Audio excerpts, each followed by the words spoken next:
आउज़ बिल्लाहि मिनश शैतानिर रजीम बिस्मिल्लाहिर्रहमानिर्रहीम। अस्सलाम वालेकुम। हमारे चैनल पंचतन पाक के मोअज़्ज़ज़ सामीन और मोअज़्ज़ज़ नाज़रीन, हम आपको अपने चैनल में खुशामदीद कहते हैं। आज की हमारी वीडियो में हम आपको बताएंगे कि मंगल और बुध को गोश्त का नागा क्यों किया जाता है।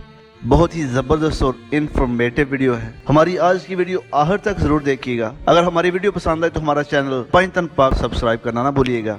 आइए वीडियो स्टार्ट करते हैं। मंगल और बुध को गोश्त का नागा क्यों किया जाता है। डॉक्टर्स मुतवाज़न और हिफ्ज़ान सेहत के असूलों के मुताबिक ग़ज़ा को मामूल बनाने की तलकीन करते रहते हैं। वो दूध, फलों, सब्जी और दालों के अलावा हफ्ते में एक बार गोश्त खाने की हिदायत भी करते हैं। गोश्त प्रोटीन का एक बेहतरीन जरिया है और आप इसकी अहमियत का अंदाजा इस बात से लगा सकते हैं कि हजरत मोहम्मद सल्लल्लाहु अलैहि वसल्लम को गोश्त बहुत ज्यादा पसंद था और आपने उसे खानों का सरदार करार दिया। हजूर अकरम सल्लल्लाहु अलैहि वसल्लम ने फरमाया कि गोश्त का सालन दुनिया और आखिरत में सब सालनों का सरदार है और यही वजह है कि मुआशरे के मुख्तलिफ अफराद अपनी हैसियत, इस्तिताअत और पसंद के मुताबिक मुख्तलिफ जानवरों के गोश्त को इस्तेमाल में लाते हैं। एक सवाल ये है कि कसाई हजरत मंगल और बुध के दिन गोश्त का नागा क्यों करते हैं। जब हजरत आदम अलैहिस्सलाम के दो बेटों हाबील और काबील के दरमियान झगड़ा हुआ तो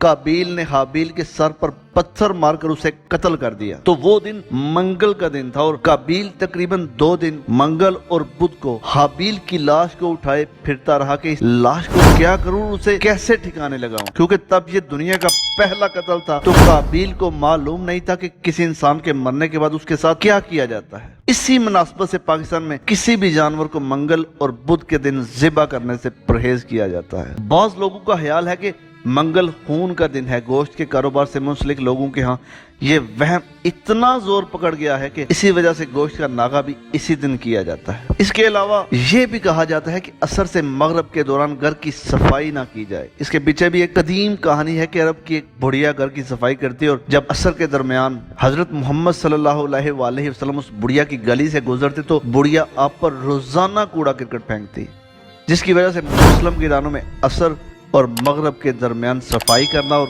कूड़ा फेंकना बुरा समझा जाता है।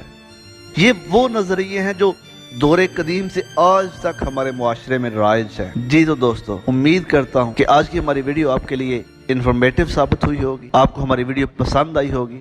अगर हमारी वीडियो पसंद आई हुई तो हमारा चैनल पंचतन पाक जरूर सब्सक्राइब कीजिएगा। किसी और वीडियो के साथ किसी और दिन फिर हाजिर होंगे। टिल देन अल्लाह हाफिज, अस्सलाम वालेकुम।